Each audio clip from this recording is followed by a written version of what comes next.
is the Bloody Disgusting Podcast Network. The following contains mature subject matter, coarse language, intense situations, and is meant for an adult audience. Listener discretion is advised.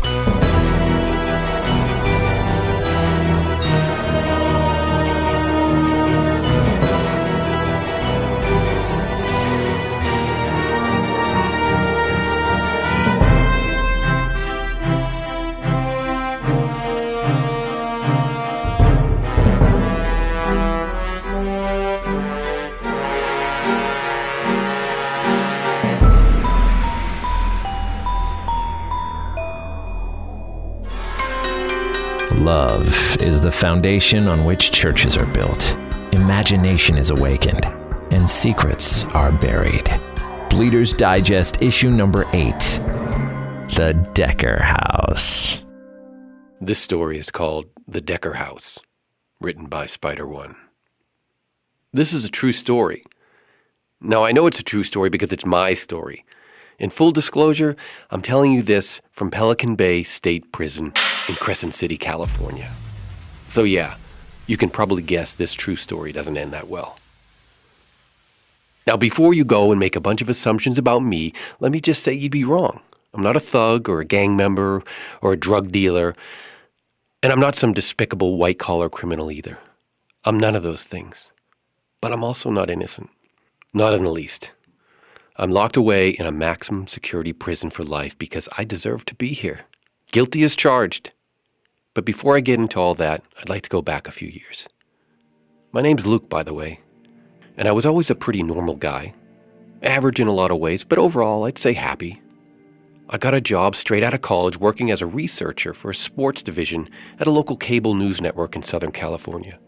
It didn't pay great, but they offered a health care plan, and it had some bonus perks like tickets to games and occasional meet and greets with some professional athletes when they'd stop by the station. The biggest perk of all was that job is where I met my wife. I mean, where I met the girl that would become my wife. Amy worked in the news division, and I would see her most days in the hallway or the commissary getting coffee. It didn't take long for me to figure out her break schedule and for me to line up my breaks to coincide with hers. I wasn't stalking her. Well, maybe a little, but I really wanted to meet her. She was so pretty and always seemed to be in a good mood. It took a few weeks of lurking, but I finally found the courage to say hi. I approached her as she was pouring her coffee. "Hey, hi. How's the coffee here?" I asked. She looked at me, smiled wide, and said, "I don't know. You tell me." It was at that moment I realized I was already holding a cup of coffee in my hand. I was so nervous I didn't even realize it. What a dope. She laughed at my awkwardness. Not a mean laugh, not condescending. She laughed like the whole thing just made her so happy. I think I fell in love with her instantly. We'd see each other pretty much every day and talk a little, first just joking about the coffee thing, but over time we'd talk more and I really thought we were connecting. I decided after about a month of this I was going to finally ask her out. I was scared because if she said no, this whole connection thing was one-sided. I'd be devastated. But I also knew I'd never forgive myself if I didn't give it a shot. I don't remember exactly what I said, but I think I told her I had some tickets to a basketball game, and I asked her if she wanted to go. She told me she wasn't the biggest sports fan, which of course I took as a nice way for her to reject me. But then she said something that I'd never forget. She said, "Luke, of course I'll go. I'd watch 20 holes of golf if you asked me to." And I said, "I think golf only goes to 18. Well, see how much I like you? And so, yeah, she said yes, and that's how it all started. Things moved pretty fast after that. We were inseparable, in love, and married inside of a year. I don't mean to fast forward over all the good times. It's just harder to talk about that stuff than it is to talk about the other stuff. The bad stuff. I'll get to that.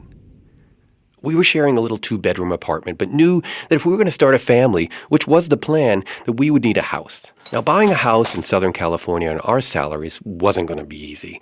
A 900-square-foot shack in the worst neighborhood was going to cost over $500,000. With the down payment and the closing costs and everything else, this seemed impossible. But we were determined. Our real estate agent, Jean, was nice enough. She was an elderly woman, impatient, and showed us a ton of houses, but even she was beginning to wonder if we were able to pull this off. We were all about to throw in the towel when she said something reluctantly. Well, I do have one more property I could show you. We pulled up to this old craftsman's house. It was a little rough around the edges, but otherwise pretty impressive. Tons of charm and unique details. The neighborhood was okay too. Up and coming, I think is what Jean called it. The inside of the house was big and empty, a few cobwebs. Apparently no one had lived here in a few years. Nothing was updated, but even the old countertops, tiles, and moldings, it was in pretty good shape. It had a great vibe, and I think both me and Amy were getting excited. Of course, we were also both thinking this was going to be too expensive. That's when Jean told us the asking price. What? It was easily $100,000 below anything else we'd seen, even stuff that was much smaller. There had to be a catch. Jean's demeanor shifted. She suddenly got very serious and pulled us in as if she was about to tell us a secret. I'm not legally bound to let you know any of this, but I do think it's the right thing to do. Okay, we were listening. Some things happened in this house. It was decades ago, the early 70s. Have either of you heard of the Decker family? We both shook our heads. No. Well, it was all quite tragic. A young family all murdered. Actually, it was the husband. He chopped up his wife and 2 little girls into pieces before turning the axe on himself. Chopped his own skull down the middle like a log of firewood. Just terrible. Wow. Okay, Jean. Way to let us down gently. I remember we both stood there, silently, our jaws on the floor. Jean broke the silence. That was a very long time ago. Others have lived in the house without any issues, although some do think it's haunted. But I think that's nonsense. I mean, who believes in ghosts? This was a lot to take in. I told her that we'd have to sleep on it and let her know how we felt in the morning. I'm thinking there's no fucking way I'm buying a house where the whole family was murdered. But to my shock, on the drive home, Amy was all amped up and tells me, We need to buy that house. "Are you serious?" I ask her. And she says, Come on, that stuff happened like 50 years ago. I feel like it's only as important as we make it. Plus, we're never going to find another house at that price. I was surprised at her attitude, but Amy was also very persuasive, and exactly 30 days later, we became the proud owners of the Decker house. We were so busy with work and moving that we honestly didn't think much about the horrible stuff we'd been told. Everything was great, and we were really starting to turn that house into a home, our home. About a week later, Amy had to leave town for work, and I promised I would take care of a bunch of house stuff while she was gone. First being the removal of wallpaper in the living room. At first we had considered leaving it up. It was old and had kind of a cool classic look that really went with the vibe of the house. The problem was the paper kept peeling and it just wouldn't stay stuck to the wall no matter what we did, so it had to go. I scraped and scratched the years-old paper from the wall, and I slowly began to uncover a thick, brownish red stain. I worked feverishly until the entire wall was cleared of all the paper, and I stood back in horror. The fully exposed stain was about 4 feet wide and splattered from the floorboards to just below the ceiling. Blood. It was definitely blood. I stood there frozen. My skin went cold. I had to cover this up now, and as far as I was concerned, Amy would never know anything about this. I spent hours that night working on the wall. It took a good 4 coats of paint before the stain wasn't visible anymore. It was a relief to have it gone, but still terrifying to know that it was under there, hiding. I went to bed exhausted and pretty shaken, but nothing would prepare me for what I saw in the morning. The wall. The freshly painted wall was now stained again, stained right through. But how? That dried blood was 50 years old. There's no way it could have made its way through 4 coats of paint. But there it was, from the floor to the ceiling. I didn't know what to do, but out of desperation, I pushed a large bookshelf in front of the stain. At least for the moment, it would be covered until I could figure out a more permanent solution. Then my phone rang. It was Amy. I had to answer. I always answered when she called. Hello? Hey, babe. How's it going? Good, What's wrong? she said instantly. She knew me too well. Nothing. Why? I can tell something's wrong. Is the wallpaper giving you trouble? No, in fact, I've already painted the wall. It looks great, I lied. What? You painted? I thought we were going to do that together. Then I don't know why, but I lost it. I screamed through the phone, "What the fuck do you want from me?" I try to do something nice and you complain. Fucking typical, Amy. She went silent and then softly said, I gotta go. And she hung up. Fuck, why did I do that? Why did I lose my temper like that? I don't think I ever yelled at Amy since the day we met her. Definitely not like that. Little did I know, this was just the beginning. In fact, over the next few days, things got, well, bad. I know I'm going to sound crazy when I tell you these things. In fact, that was my lawyer's defense strategy for me. Of unsound mind, I think was the technical legal term. But I'm not crazy. Not now, not then. The truth is, I was overpowered. Overpowered by that house. That Decker house. After the bloodstain appeared through the wall, things just got worse. At night, the house would creak and moan. Doors would open and close on their own. Tapping, scraping sounds would rattle the windows. I didn't want to say anything to Amy. I mean, the next morning, I'd spend an hour and a half on the phone just apologizing for my outburst. I wasn't about to ruin it by telling her about bloodstains and bumps in the night. And the truth is, it had gotten worse. It was more than just creaks and bangs. I would hear voices, too. In particular, the voices of two little girls. They would appear mostly at night, at the foot of my bed or at the end of the hall. And they would speak to me. I would hear, "Go get the axe, and Daddy won't come back. Go get the axe, and Daddy won't come back." They would morph and transform from cute little girls to grotesque, mutilated victims. Back and forth, back and forth. "Go get the axe, and Daddy won't come back." The more they would appear, the sicker I would feel. I'd get headaches, chills, I'd feel nauseous. The stain on the wall had grown and started to creep outward along other walls and up over the ceiling. The creaks and moans throughout the house had become constant, day and night. What was I supposed to do? Amy would be back from her trip in a couple of days. I can't have her come home to this. I can't have her dream house turn into a house of horrors. There had to be a way I could stop it. Later that night, the girls returned. "Go get the axe, and Daddy won't come back." And this time, their words struck me strange. Go get the axe and Daddy won't come back.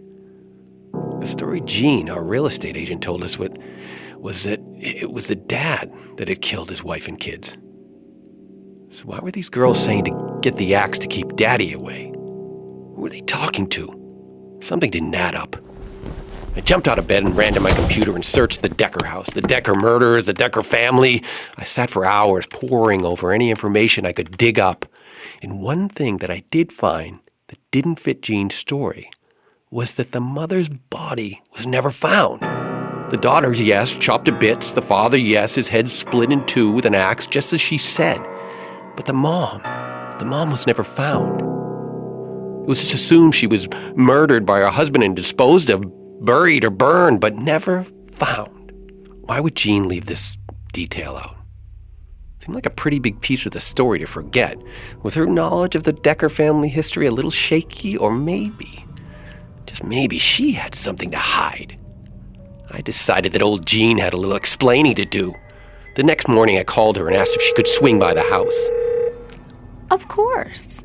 I have a showing in your neighborhood. How's noon? Noon is perfect, I said. Looking forward to it.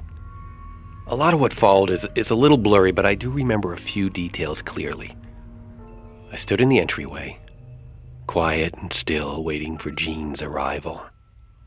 The sounds of the house ringing in my head, getting louder and louder. The bloodstain from the living room had covered every wall now.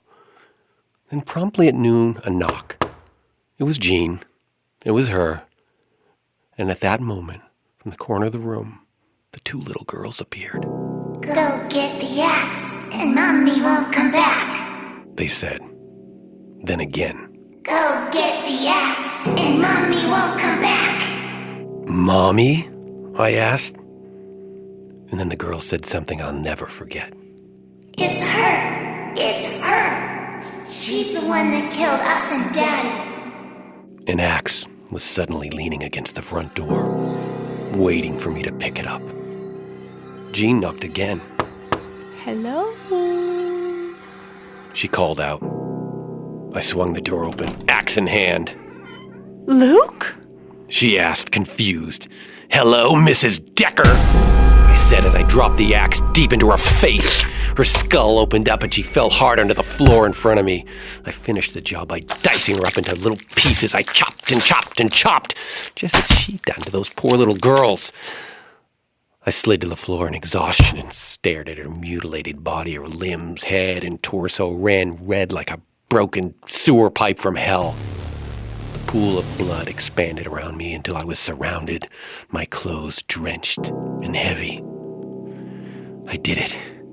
I saved the house. The little girls had disappeared from sight. The blood-stained walls were now clean, crisp white, and the haunting creaks and moans had fallen silent. I saved the house. But more importantly, I saved Amy. The police showed up shortly after. Apparently, the mailman had noticed a steady drip of blood escaping from beneath the front door and down the steps. I was arrested and I never saw freedom again. I haven't spoken to Amy either. I miss her terribly, but as I lie here in my cell alone, I rest easy because I know she is safe. Safe from the Decker house. The Decker House, written by Spider-One, featuring Spider-One as Luke, Chrissy Fox as Amy and the Decker girls, Michelle Carter as Jean. Engineered by Tyler Connolly. Production, sound design, and music by Chrissy Fox. Bleeders Digest is created and curated by Spider-One, Chrissy Fox, Trevor Shand, and Lauren Shand. Subscribe on your favorite podcast provider to never miss an episode. Bleeders Digest is a presentation of the Bloody Disgusting Podcast Network.